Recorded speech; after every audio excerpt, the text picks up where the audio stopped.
Selamat siang teman-teman.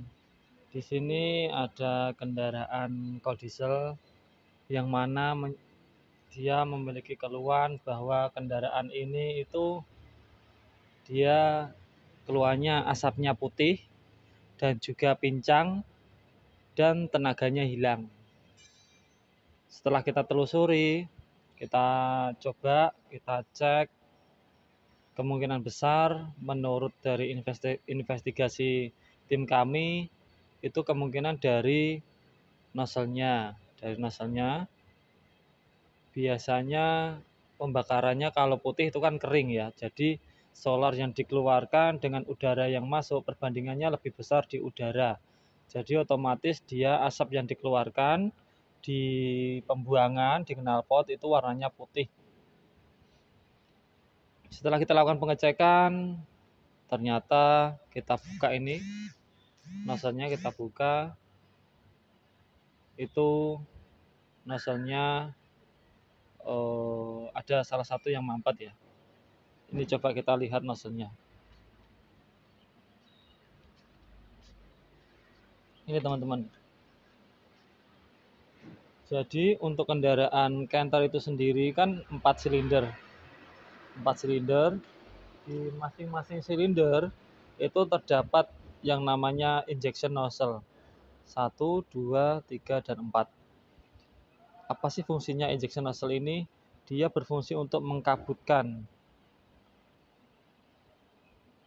dan juga menyemprotkan bahan bakar atau solar ke dalam ruang bakar. Mari kita bawa ya nozzle ini ya, mendekati mesin.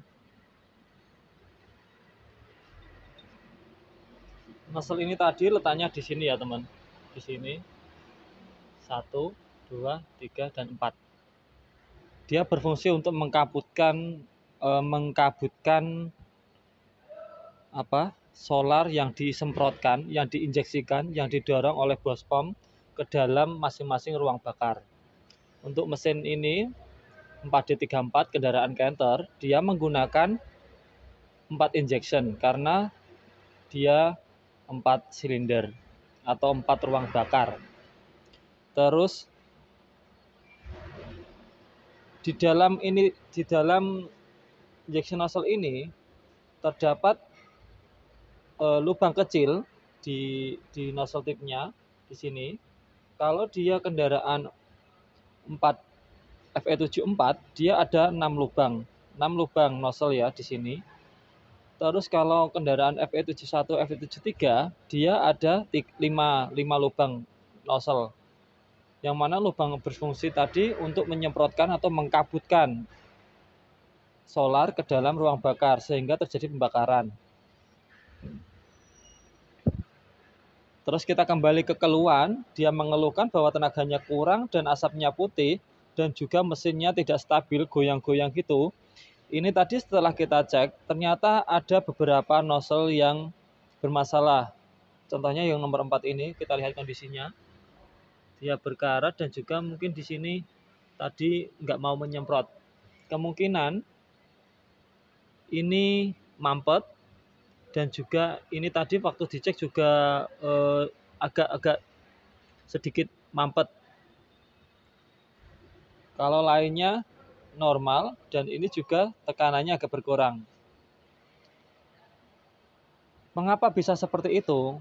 Karena yang ini bisa mampet itu salah satu penyebabnya adalah filter solar bagian atas dan juga filter solar bagian bawah kemungkinan jarang diganti ya teman-teman. Jadi kotoran dari solar atau kotoran dari tangki dia akan masuk ke bos pom dan dari bos pom akan didorong ke dalam ruang bakar melalui injection nozzle. Karena solar itu kotor, maka lambat laun kotoran yang kecil-kecil pasti akan menghambat keluarnya solar. Karena ini lubangnya kecil, jadi bisa saja kotoran tadi menyumbat aliran penyemprotan dari injection nozzle ini sendiri. Terus bagaimana solusinya?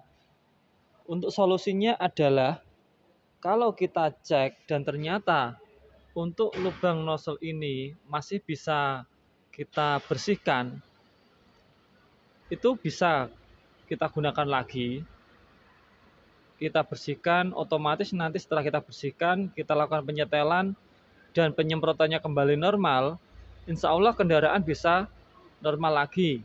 Tapi kalau kita bersihkan dan penyemprotan tidak bisa normal, dia akan menjadi bermasalah dan juga harus dilakukan penggantian pada injection nozzle tip. Ini ya, yang pojokannya ini saja, itu dilakukan penggantian. Untuk harga kisaran yang mereknya Denso itu kurang lebih harganya sekitar 500-an, kurang lebih ya, tergantung di daerah masing-masing. Terus setelah kita tahu penyebabnya dan setelah kita tahu fungsinya, dan setelah itu mari kita bagaimana caranya agar nozzle ini tidak mampet lagi. Kan begitu. Kita setelah tahu penyebabnya, setelah tahu cara menanganinya, lalu kita cari bagaimana untuk mencegah agar nozzle ini tidak mampet lagi, yaitu yang pertama, rutin mengganti filter solar yang atas maupun yang bawah.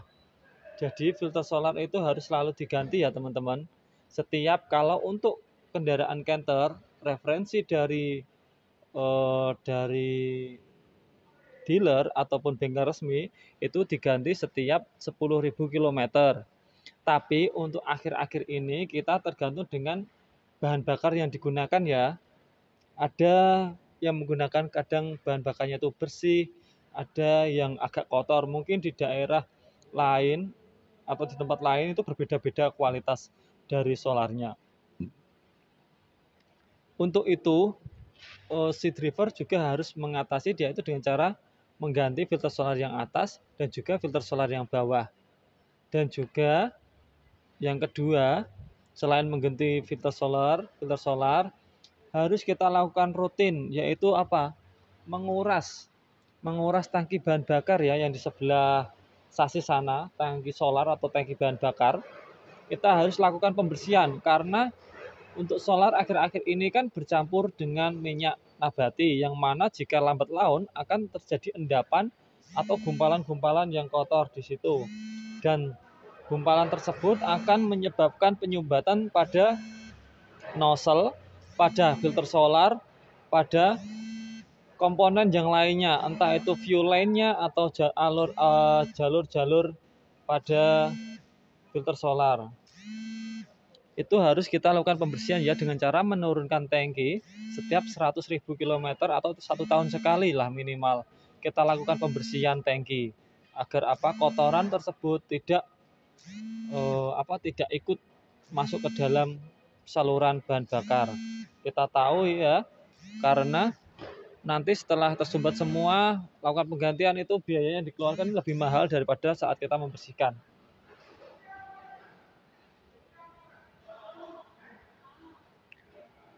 Oke, mungkin dari teman-teman semua, dari para driver ataupun daripada para pemilik kendaraan memiliki keluhan yang sama, bisa dilakukan pengecekan tadi ya. Yang pertama, pengecekan saluran dulu dari filter solar, mungkin bisa diganti terlebih dahulu. Setelah filter solar diganti, kenapa masih begitu? Bisa saja injektornya atau injection nozzle-nya ini mampet. Itu ya teman-teman, semoga ilmu yang sedikit ini bermanfaat untuk teman-teman semua, para driver, para pemilik kendaraan. Semoga usahanya selalu lancar dan selalu mendapat rezeki yang melimpah. Dan semoga ilmu yang sedikit ini bermanfaat untuk kalian semua. Terima kasih. Assalamualaikum warahmatullahi wabarakatuh.